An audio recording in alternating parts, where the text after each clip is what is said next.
Socavitre, le spécialiste de la menuiserie en aluminium, des volets roulants, des vitres et des rideaux métalliques. Tinella. Aza makany Kafitsony, tongava malaky amin'ny magasin Baolay. Pour votre formation après le bac, ISA, Institut supérieur d'Antananarivo. GSI, université privée habilitée par l'État. Socavitre, magasin Baolay, ISA, Institut supérieur d'Antananarivo, université GSI, Anulchuanao ni Vavao.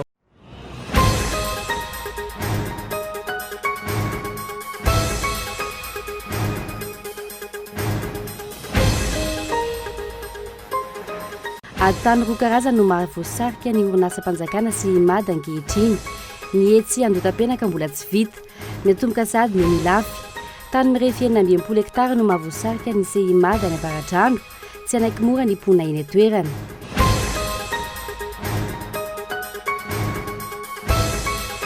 Mitoetra ny resabe makasika ny solombavam-bahoaka voafity tany Ankazoaba Atsimo, Marany Arisy. Ny olona manodidina azy no nahiditra amponja, mampametra-panontaniana trano io raharaha io. Adiny kanosa ve no ataon'ny mpiantsady aminy, ka tsy mahasama makiady mivantana aminy sy ny antokona halany azy.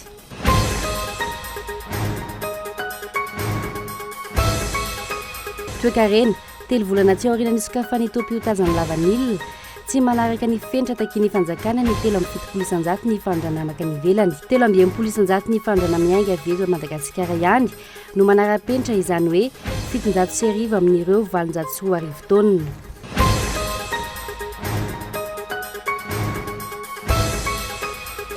Firenena ahitana karazana varika betsaka indrindra ny Madagasikara, karazana 4 amin'ny 5 no hita eto.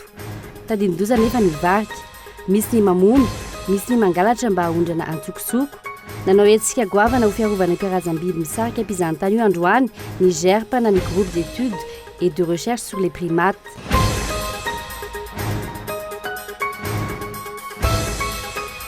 Any Vienne, ny mason'ny mpanara-baovao ankehitriny mikasika ny ady hevitra manana ny krizy misy any Syria ankehitriny.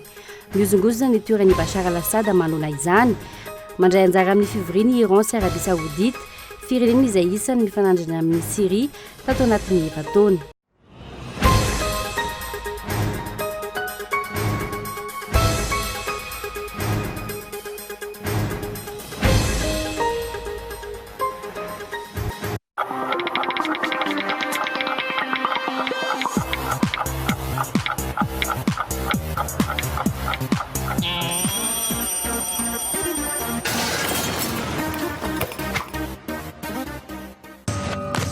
Elle est la A60.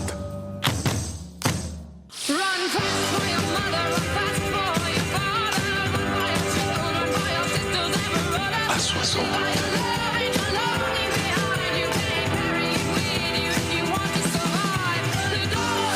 Rendez-vous au salon de l'auto avec ID Motors du 29 octobre au 1er novembre.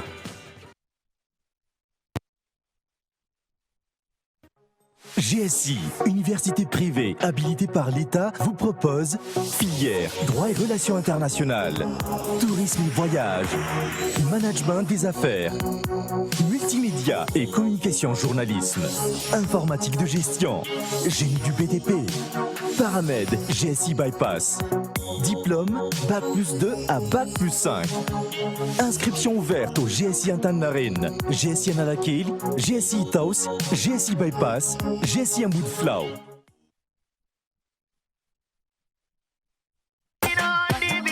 Socavitre en Outapénac. Menuiserie en aluminium. Rideaux métalliques. Volets roulants. Vitres. Tôle.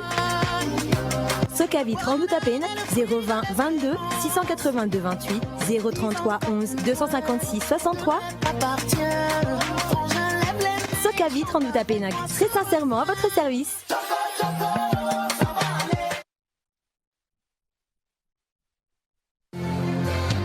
Pour votre formation après le bac, ISA, Institut supérieur d'Antananarivo Ampatacan Ambulkanj, vous propose les modules suivants. Secrétariat de direction, bureautique, informatique, filière, gestion et management d'entreprise, commerce international et opérations douanières, commerce force de vente. Rentrée bac 2015, 2 octobre et 24 novembre pour ISA Ampatsakan. 6 octobre et 27 novembre pour ISA Ambulkanj. Pour votre formation en second cycle, ISA vous propose son lycée privé. Seconde, enseignement général, technique commerciale. Première, S, L, technique commerciale. Terminale A, C, D, technique commerciale. Matière informatique pour chaque niveau. Rentrée, octobre 2015. ISA Ampatsakan, derrière Knap Saint-Péflou. ISA Ambulkanj, premier tournoi à gauche vers Biblav après arrêt busté Desanabusque 182. Contact 034 16 678 21 033 81 594 33.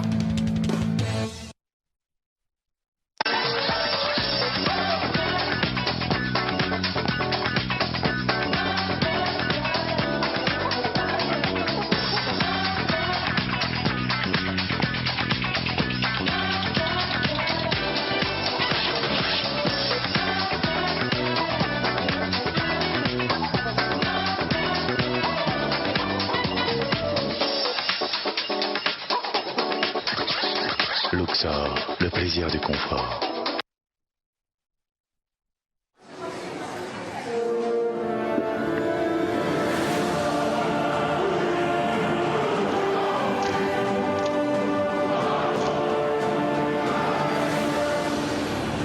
Gold.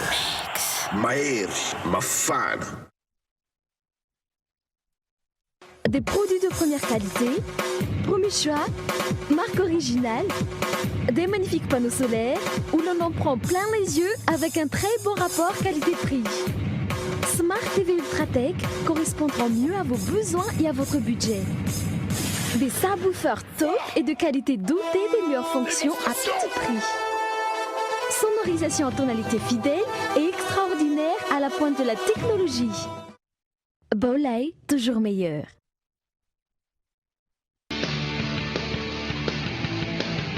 Voici enfin l'événement que vous attendez tous.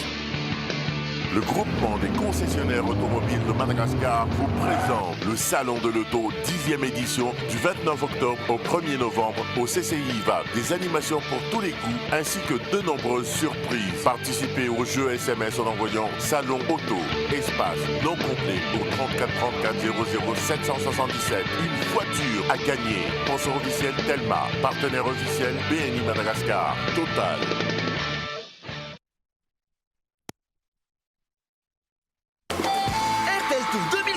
Eto Antananarivo, miaraka amin'ny Stéphanie. Anga, mamarana ny fankalazana ny valopolo taona eto Antananarivo. Hojony Black Nadia, Kinati, Agongstabab. Ao ny Coliseum Antsontsobe, ny alahady 8 novembre 2015, manomboka amin'ny 10 maraina. Vidy pidirana 3 ariary. Raha vidy amin'ny RTL Moneno dia 502 ariary. Partenaire média, Cool TV. Partenaire officiel, Beryl, Huawei. Sponsor officiel, RTL.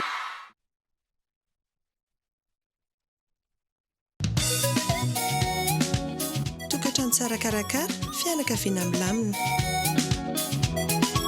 Ary indreo misy anjasan-teraka mba hatsara ny fiainam-pianakaviana. Mety amiko ary mety aminao dia io.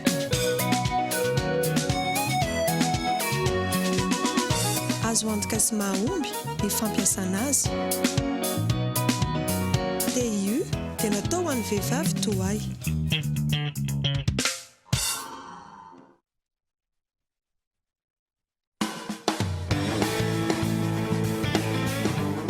Izany banky azitikizana hanomanako no avy reto ankizy reto.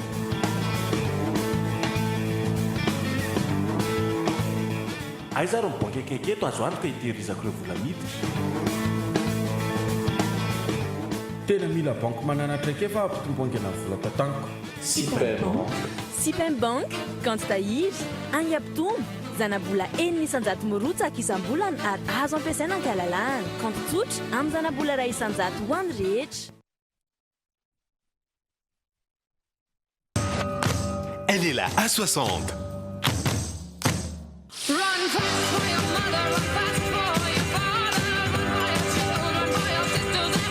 À 60.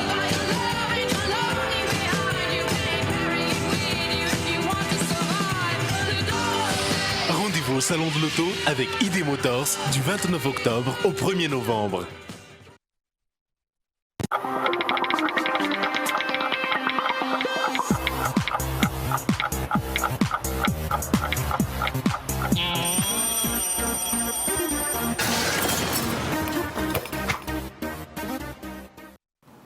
Manolotra ny araba tompoko klasy tompoko vavy tonga soa indray atao anatin'ny fotoanany fampahalalam-baovao eto amin'ny Cool TV manasana ao hatrany anaraka ny fampahalalam-baovao hatramin'ny farany.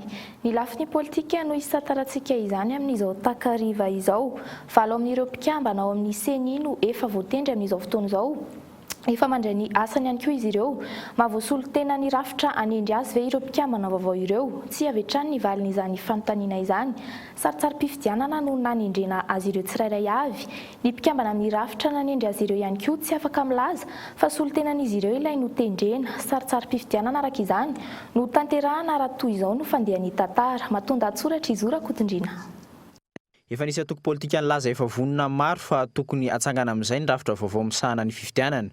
Tsy nisy ny aina nefa io antio ny antony tsy afaka nanao jery lavitra ny mpitondra mbola gaga sy talanjona amin'ny nahatongavany teo amin'ny fitondrana ka ny ambany maso aza tsy hita.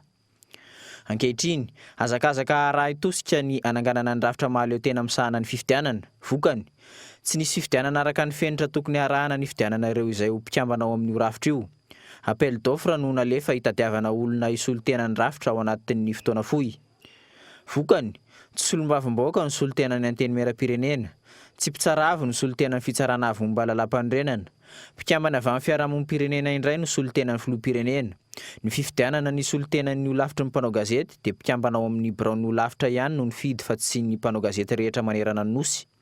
Torak'izany ihany koa ny fifidianana ny solo tena ny lavitry ny mpisolo vava. Afaka milaza ary ve ireo mpikambana vaovao ireo fa tena misolo tena ny rafitra izay nanendry azy. Raha izay tena tiany lalàna amin'ny fenseny mantsy jerena dia tokony ho institut personnel ny fanendrena ka tsy tokony isolona ivelan'ny rafitra isolo toerana azy. Ny mpikambana hafa ao anatin'ny rafitra ihany koa dia tsy milaza fa tena solo tena ny marina ireo voatendry tamin'ny fomba tsy ara-dalàna ireo. Amin'izao fotoana izao mbola tsy hita ny voka-dratsy sy ny fananganana CENI ankamehany io. Eo amin'ny mpikarakarana ny fifidianana, indrindra ny fifidianana ny filoham-pirenena amin'ny taona 2024 fa ho tsapa ny voka-dratsiny izany. Fatafiditra anaty ady tany hafa indray ny orinasa CEIMAD, fandrodanana tranon'olon-tsotra, fibodona tany, fampiororona ireo no fanaparam-pahefana ataon'ny tompon'andraikitra ity orinasa mpanjakana ity araka ny fitaraina ny mponina eny lafy ao anatin'ny fanadihadiany Lili Rabiata. Velaran-tany mirefy manodidina ny 920 hektara eny amin'ny fokontany Mandiazara, commune Lafy, district Avaradrano no mampifanolana ny orinasa CEIMAD sy mponina eny an-toerana. Lasan'ny CEIMAD tamin'ny fomba tsy ara-dalàna io tany io araka fitaraina mponina mipetraka sy mivelona eny an-toerana. Mitohy hatrany ny ady tany ankehitriny araka ny fanazavana. Mitohy ihany koa ny fampitahorana ataon'ny tompon'andraikitra ny CEIMAD amin'ny mponina eny an-toerana. Efa tonga dia ity matetika tena matetika ariteto ara efa misy trano nasirandry zareo tamin'ny pilitosira mihitsiny. Ary zay tonga le hoe ady ity fotony satria zany manimba rehefa tonga ety mangazo hitsahany ny trano ravainy. Ny sahanao zany tena hoe tsisy valeur aminazy nefa reny ny tena fivelomana ety. Zay moa zany hoe antony resahana amin'ny sify ifanantonana amin'ny société civile hoe araka ilay lazain'ny olona teo hoe tsisy tanana andrangotra tsisy inona fa dia hoe le zo fotsiny zany le hoe rariny sitsiny zay efa 30 taona teto zay efa nanajary teto anaty 30 taona misy fanorenana teo misy école leo misy fambolenana taona teo ny velomana teo dia ohatrany hoe zay ihany zany mbola ohatrany hoe ianteranay zany amin'le resaka hoe fahazaonan'le tany. Efa misy ny taratasy manamarina fa ny CEIMAD ny tany. Tsy mazava nefa no nahazoan'ity orinasa ity ireo antota taratasy ireo ao anatin'ny 3 volana toy ny nanamboarana ny mutation ny abattoir ety Andodapenaka tao anatin'ny 2 andro monja. Raha ny fanazavana ny teknisianina avy eo anivony sehatra eo ambony fananantany. Tsy mbola nisy ny fifampiresahana teo am-ponina nanajara ny tany sy ny orinasa milaza ho tompon'ny tany. Tsy manaja ny mahatany mpanjakana ny tany ihany koa nefa ny fanorenana kasain'ny CEIMAD atao amin'io tany io hono eo anivony sify. Ny zavatra angatahanay dia ny fisiny ny tiatsona hoe fifanankalozan-kevitra sy ny fiainoana zany hoe mifampiaino zany. Nisy zay tamin'ny fanaovana ny lettre de politique hatramin'ny 5 mijanona teo amin'ny 920 mela izy satria nanaja an'izay ny fitondrana ny fandimby teo amin'ity resaka fananantany ity mifampiaino. Fa le tamin'ny 5 aogositra tsisy fifampiainona fa tonga dia tapaka ohatr'izao. Ka mba angatahanay dia misy fifampiainona, misy fiainona ny reto vahoaka reto eo amin'izay etaetan'izay dia fijerena ihany koa ny lalàna. Lalàna tsy natao ho an'ny vahoaka fotsiny fa natao ho an'ny rehetrarehetra. tsy misy resaka fanorenana, tsy misy resaka fifampirarahana. Mizaka tsindry azo le ny retom-pony reto raha ny fitarainan'izy ireo. Trano fonenana manodidina ny 10 tapitrisa ariary ny iray. Nokasaina solo reto trano ny pony reto araka ny drafitra efa misy. Tsy fantatra nefa ny hoe hoaizy ireo pony ireo sy ny asa fiariana andavanandro. Mitony fitsarana mikasika ity raharaha ity. Efa miresaka izay ady tany izay ihany isika nampiseho hoe androany ny mpitondra manoloana ny ady tany etsy Andotapenaka mampifanolana azy sy ny Tico Agri orinasan'ny filoha teo aloha nosaromana tao ambadiky ny fikarakarana ny fandraisana ny fionam-be ny tany amin'ny teny frantsay io fampiasan-kery io avy hatrany dia anangana foto-drafitrasa ny CIMAD na dia mbola tsy milamina azy ny ady eo amin'ny rotota Michelana Narjona. Tsy mbola milamina ny ady tany etsy Andotapenaka ny andany milaza ampiakatra ny rarahany amin'ny sehatra iraisam-pirenena ny ankilany mampiseho sahady fa anaza ny tany ranangana foto-drafitrasa sy izy afaka fotoana fohy. Nanao io fanambarana io androany avy eo amin'ny fitondrana tao ambadiky ny hetsika fanadiovana tanàna ho fandraisana ny fionam-be ny tany miteny ny teny frantsay amin'ny taona ho avy.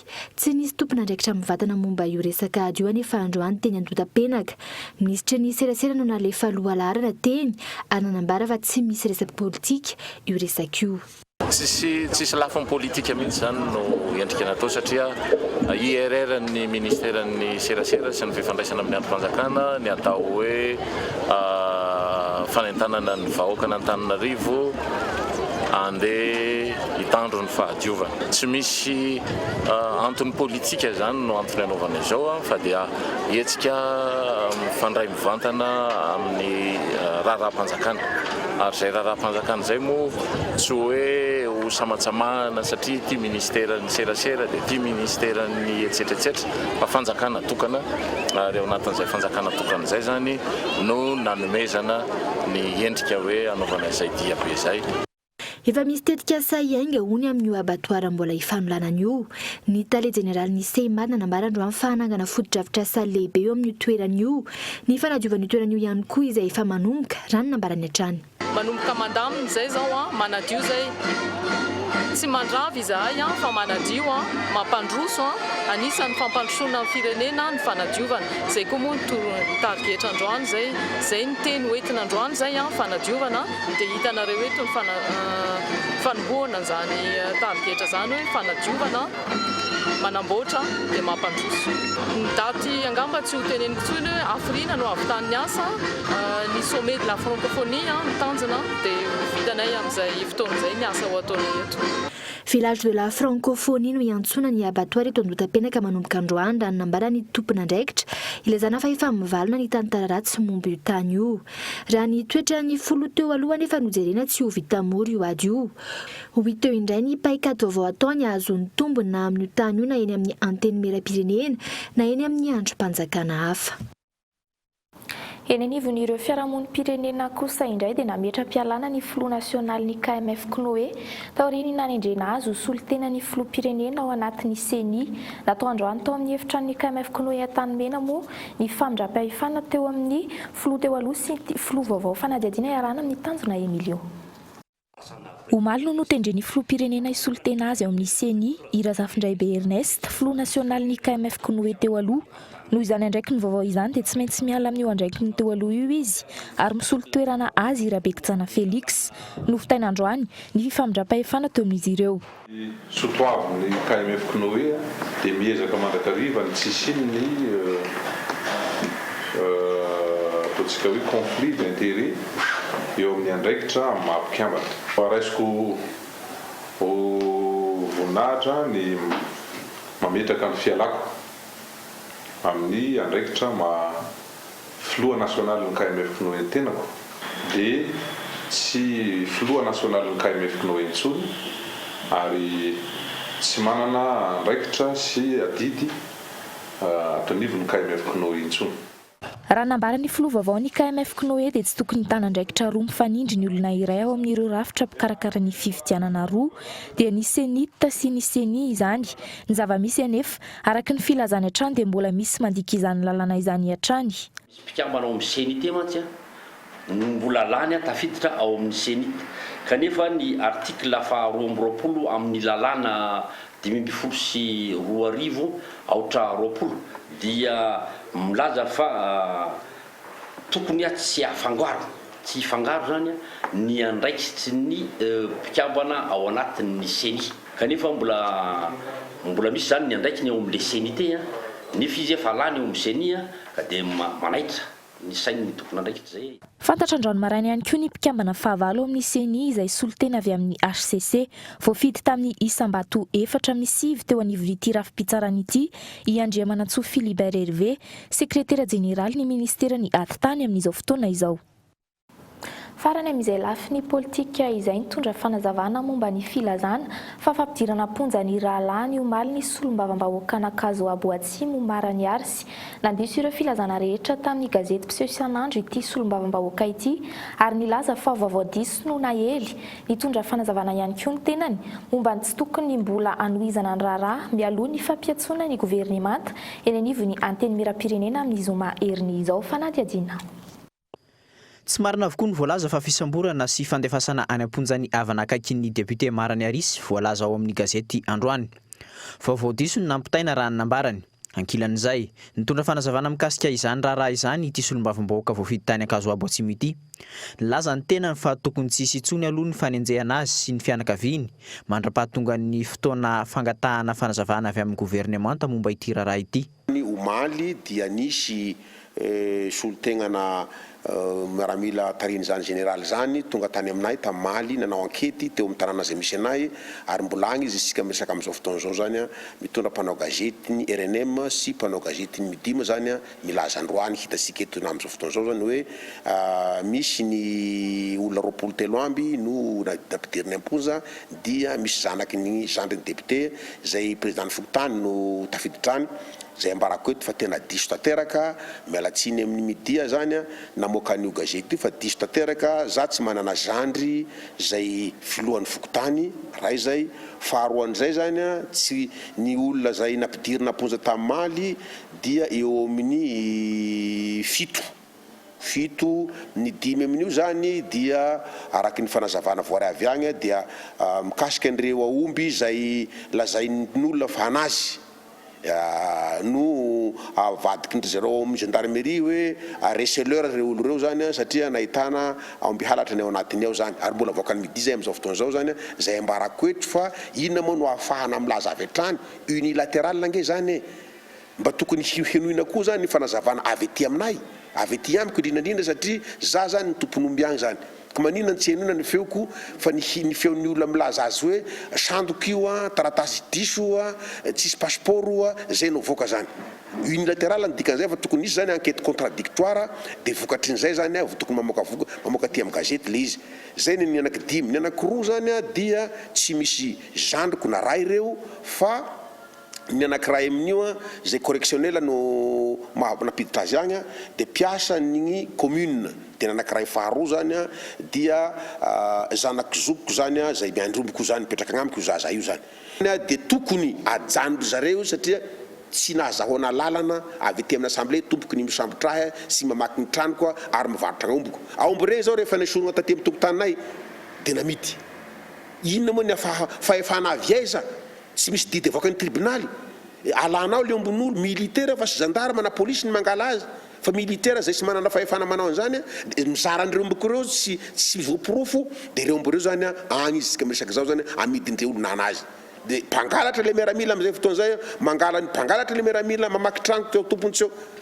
Adiny Kanosa no ataon'ny fitondram-panjakana. Hatreto tsy mbola nisy ny fampiatsoana mivantana ity solombavambahoaka ity na teny amin'ny mpitandro filaminana na teny amin'ny tribunaly. Efa saika tapitra rava avokoa nefa ny fananany ary saika voakitika hatrany ireo fianakaviany hatreto. Mikasika no hoe fahaverezana fananan'olona ka nalainy solombavambahoaka na zavatra tsy mety nataon'ny solombavambahoaka tany amin'ny faritra misy azy. Niezaka ny fandamina tamin'ny tompona andraiki-panjakana tamin'ny gouvernemanta tao amin'ny anteny miram-pirenena sy ny solombavambahoaka amin'ny tena manokana sy ny antoko tsy misy valiny nefa zany hatramin'izao fotoana zao fa dia tapitra tsy kelikely ny fananany solombavambahoaka ny toerana any aminay tsy endriky ny fitondrana tokony apetraka eto amin'ny firenena zany ary ny gouvernementa no tokony andraikitra amin'ny fiarovana ny vahoaka sy ny fiainam-bahoaka amin'ny ankapobeny kanefany dia tsisy fepetra niraisina hatramin'izao. Sarotra aminay ny ino fa hiditsika ao anatin'ny fampihavanam-pirenena raha toe-tsaina somba fisaina ohatr'izany no ety le gouvernement io satria aminay zany fampihavanam-pirenena zany dia ny fanajana ny lalàna aloha voalohany indrindra. Ho hitanareo anatin'ny fondation ny manifeste nataon'ny malagasy miara-miaina. Andrasana araka izany ny fivoaran'ny raharaha raha tsy ahivina amin'ny zoma fahaeniny volana novambra ho avy izao no nampiatsona eny amin'ny anteny miaram-pirenena ny gouvernementa ary andrasana hitondra fanazavana momba ity raharaha ity.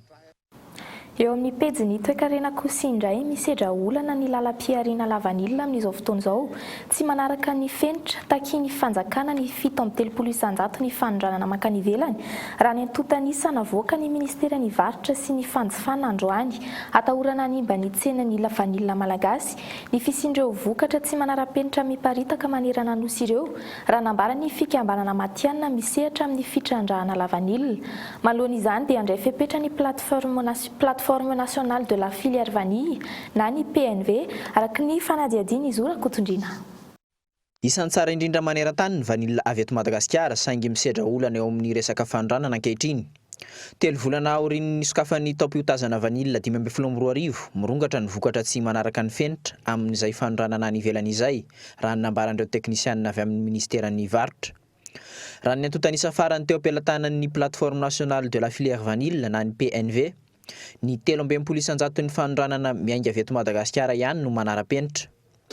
Aty aminay miditra plateforme zany hafa be nefa rehefa mijery any amin'ny douane ny olona manondrana vanille hafa be dia tsy azonay netrehitra mihitsy hoe firy ny tena professionnel. Zay no mahatonga anay hoe tsy maintsy atao lista ny professionnel rehetrarehetra fa betsaka ny volam-panjakana very tsy mamerina devise reo olona reo.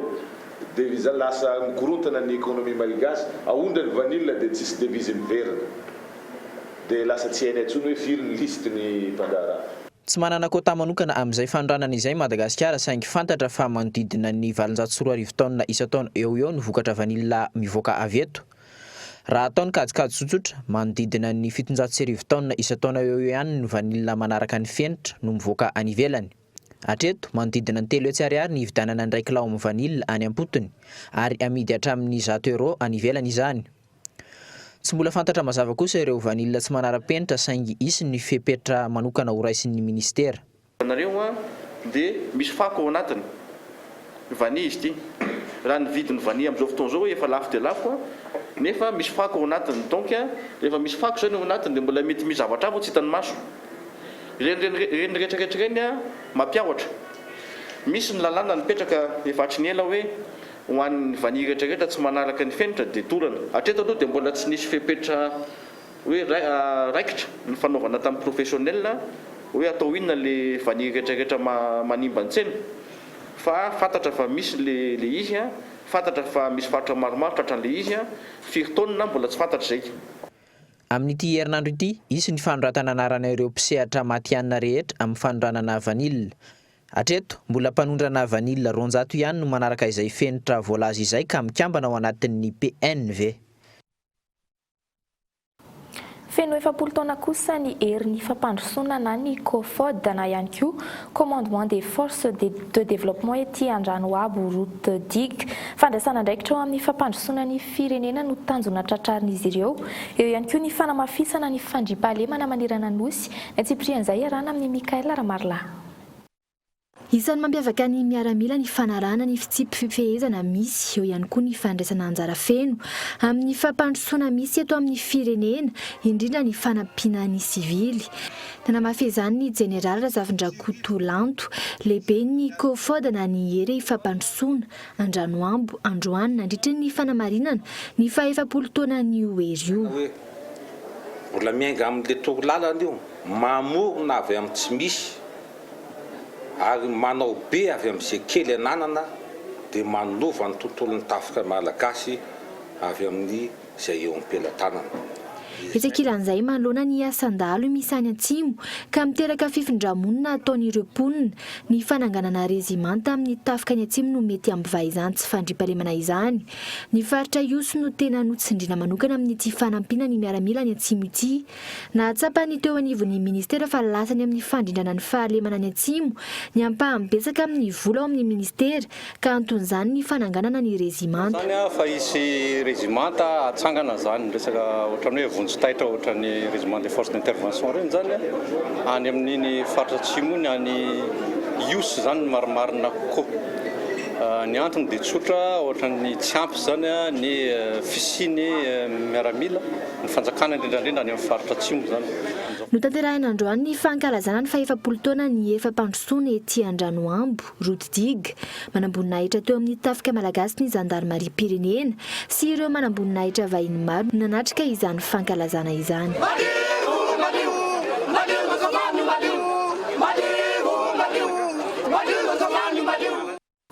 Lafim-baovao hafa kosa indray amin'ny lafin'ny kolontsaina tsy ampy ny fahalalan'ny mponina ny vakoka malagasy indrindra ho an'ireo ankizy sy tanora antoky ny fampandrosoana ny firenena nefa ny fananana vakoka sy kolontsaina isaraka izany ny lobary andasy tononkalo rindrakira sy dia maro samihafa maneho ny tantara sy ny kolontsaina malagasy etsika izay tafiditra indrindra ao anatin'ny fankalazana ny faha-20 taona na may ny rovan'ny Manjakamiadana ny faha-enina ny volana novambra ho avy izao ny atsipiriny izay iarahana amin'ny Gaëtan Andriantsilavo.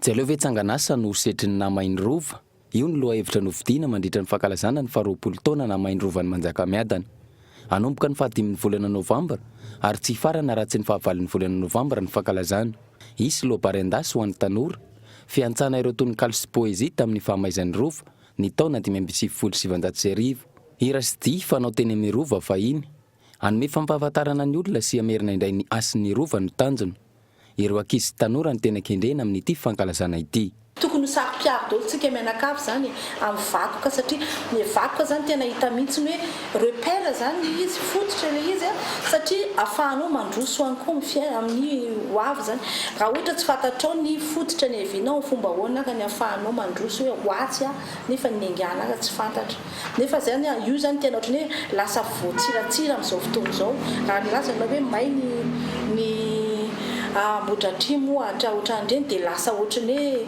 lasa tsy valerany amin'ny olona tsony ilay tena hoe fototra zany dia izay zany ny olona tonga anay hoe aleonay fampitaiza zany fampitaiza amin'ilay olona dia ny olona zany aleo samy avo daholo.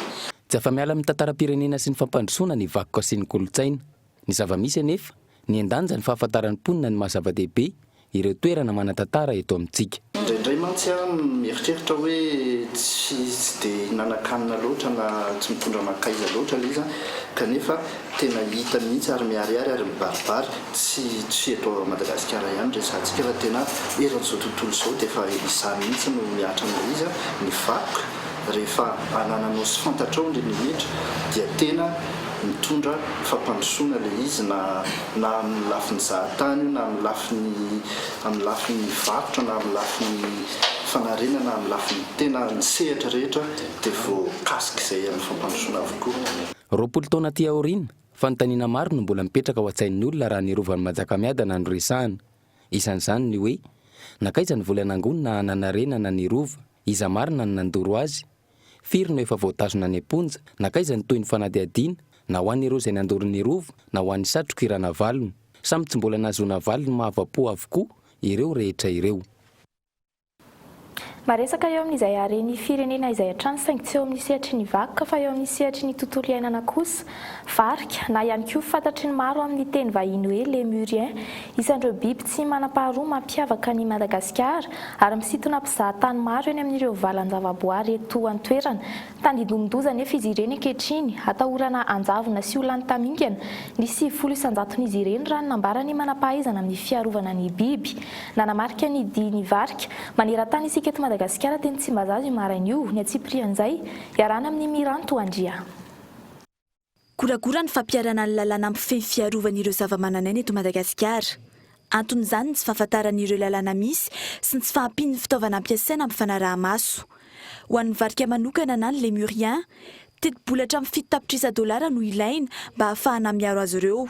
Ilaina ihany koa amin'ny fanatsarana fiarinkarenan'ireo mponina mivelona amin'ny fitrandrahana izany. Isy ny famoahana boky virtualy na nomerika azo ampiasana amin'ireo finday avolenta kirakirain'ny mpizahatany, ampahafantarana bebe koa momba ny varika sy ny tokony hiarovana izany. Misy zava-baovao, teknôlôjia vaovao dia ny fampiasana an'le iPhone sy iPod, l'Université Madagascar iny boky iny zany ao anatin'izy zany hoe eny ampelantanan'ny olona le iPhone zany le narany le biby raha makany an-tasy be ohatra anao dia efa fantatra hoe izy anambo karazana lémurien na varika mety hitanao ao dia mikitika fotsiny ianao dia hita hoe le izy dia miteny ianao hoe zay vao nahita indri voalohany na dia ka tsindrinao iny dia vao tazony iny azona alefa zarainao amin'izao tontolo zao iny zany hoe mahafinaritra be zany le izy fa eo ampelantanantsika iny boky iny le l'Université Madagascar boky ngeza be 700 pejy iny. Eto Madagasikara no misy ny 500 harena voajanahary maneran'izao tontolo izao. Tafiakatra hatramin'ny 5 isanjato ireo harena eto Madagasikara ireo. Isika irery no manana izany maneran-tany. Isan'ireo ny lémurien na ny varika, ananantsika 7 karazana, 4-5. Atahorana an-javona sy olany tamingana nefa ny 5 isanjaton'izy ireo ankehitriny. Eo amin'ny atsasany lémurien eto Madagasikara, mihoatra ny atsasany dia efa tsy hitatsony zany. Ny taloha raha ny filazan'ny manam-pahaizana amin'ny lémurien ngeza ireo biby ireo. Fa noho le fasarotana amin'izao fotoana izao dia miena na ny haben'ireo lémurien ireo eto Madagasikara. Teny Tsimbazaza toy ny isan-taona no nankalazana ny dinin'ny varika maneran-tany. Mbola hitora-pitsiny hetsika. Fanentanan'ireo ankizy no hanamariana izany, andraisan'ireo mpianatra avy amin'ny sekoly maromaro eto Andrenivohitra Anjara eny Ambohijatovo. Lafim-baovao hafa kosa indray andro faharoa ho an'ny sy ampifanankalozan'ny fiarakodia ny salon de l'auto isan'ny mandray anjara ny salon de l'auto ny landis automotive tolotra fiara maro no entiny ity orinasa ity eny mifampiratiana eny amin'ny CCI Vato. Isan'izany ireo karazana Jeep maro. Eo ihany koa ny Fiat, fiara izay samy manana ny mampiavaka azy avokoa fanampanazavana hatrany.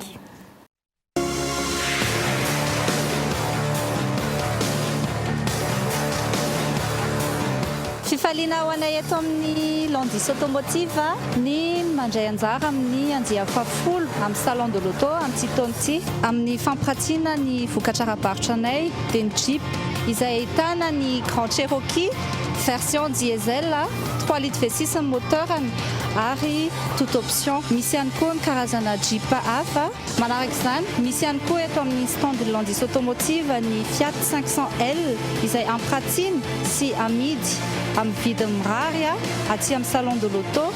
Koa manasanareo hitsidika sy hanjifa ato aminay ao anatin'ny standinay tsy ny Jeep ihany no hita fa ao koa ny Fiat izay ahitana ny Fiat 500L vokatra vaovao indrindra tamin'ity taona ity izay anasako anareo hitsidika indrindra ary hanjifa ihany koa. Mariana etony fa raha aty anareo no mividy fiaranareo dia mahazo fihenam-bidy 5 isanjato avy hatrany ary koa tolotra fiantohana ny fanamboarana fiara mandritra ny roa taona ho an'ny Fiat. Manaraka izany mbola manana marka hafa ihany koa izahay dia ny Kia.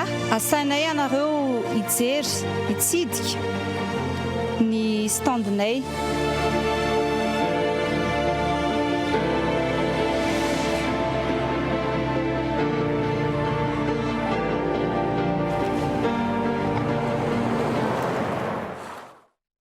Mbola izay ako ny sy ampifanankalozana momba ny fiarakodia izay hatrany tsy latsa-danja amin'ireo fampirantiana eny amin'ny salon de l'auto ihany koa ireo kojakoja fiara isan-karazany.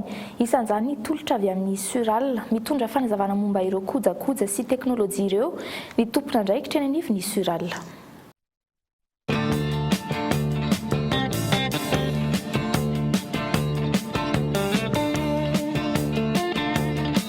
faly miarabantsika rehetra ny tokantrano tompoko eto amin'ny stand sural zao no misy anareo zay moa dia ny asana zany manamboatra na mivarotra ny turbo na ho anna marine io ho an'ny sampo zany na ho anna groupe électrogène na ho an'ny 4x4 na voiture léger ihany koa ho hitanareo ity amin'ny stand sural zany ny karazana appareil VSR moa filaza tsy hitako zay andikana azy amin'ny teny gasy fa zany hoe fanaovana équilibrage na turbo izy ity zay atao kaiketo dia misy koa flopinch amin'ny fiantso anazy fireglena ny géométrie ho an'ny géométrie variable ho an'ny turbo misy koa ny testeur na hoistikety électronique na pomonko moa no filaza anazy fa ilan'ny électronique moa zany hoistikety dia akoatran'izay misy ny karazana sira isan-karazany izay azonareo jerena atao amin'ny stand ato ny karazana turbo koa moa misy vitsivitsy ihany izay santiona ny nentinay aty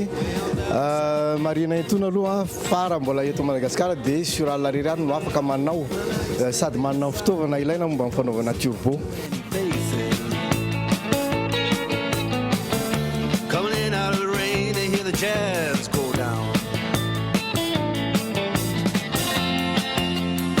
In other places,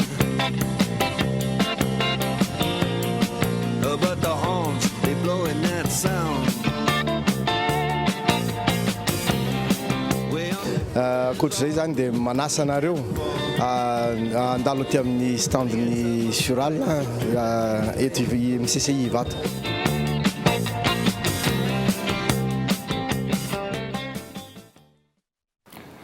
Ho an'ireo maresaka avy any ivelany kosa no hamaranantsika ny fampahalalam-baovao any Vienne ny maso ny mpanara-baovao ankehitriny mikasika ny ady-hevitra mahana ny krizy misy any Syrie amin'izao fotoana izao. Miozongozona ny toeran'i Bachar al-Assad manoloana izany mandray anjara amin'ny fivoriana Iran sy Arabia Saoudite, firenena izay isan'ny mifanandrina amin'ny Syrie tato anatin'ny 4 taona. Fanadihadiany Aingo Rakotoarsoa eo amin'ny sarin'ny France 24.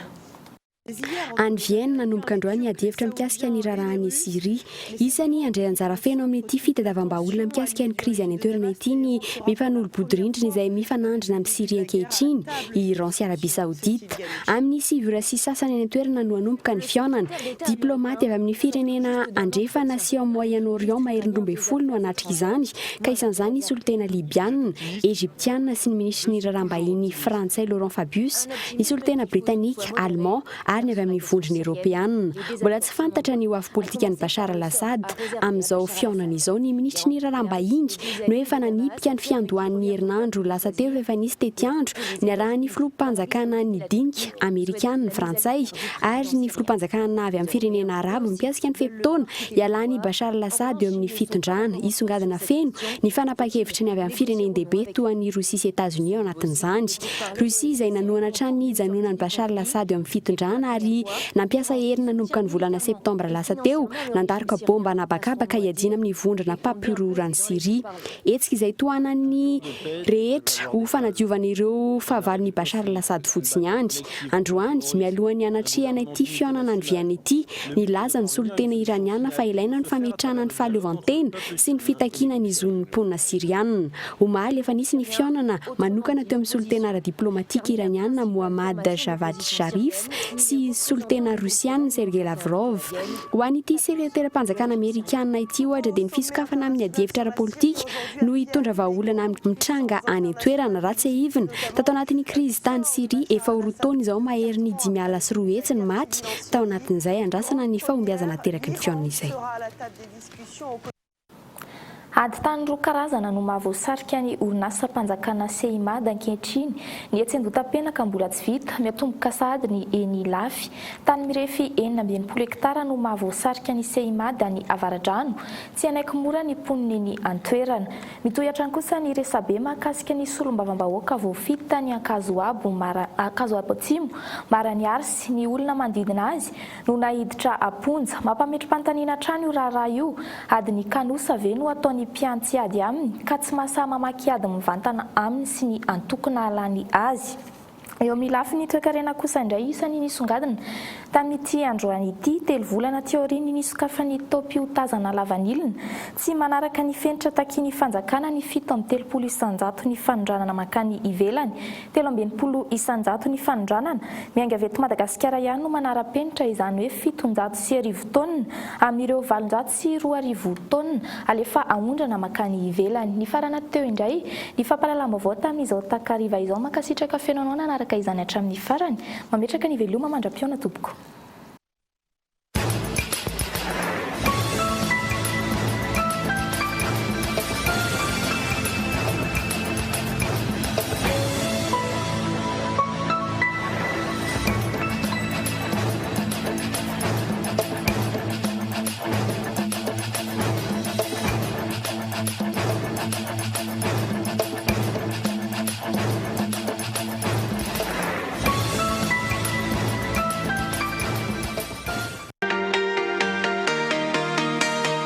Vitre, le spécialiste de la menuiserie en aluminium, des volets roulants, des vitres et des rideaux métalliques. Tinella. Aza makany kafitsony, tongava malaky amin'ny magasin Baolay. Pour votre formation après le bac, ISA, Institut supérieur d'Antananarivo. GSI, université privée habilitée par l'État. Ny fampahalalam-bavao ny rahanao tamin'ny Soka Vitre, magasin Baolay, ISA, Institut supérieur d'Antananarivo, université GSI.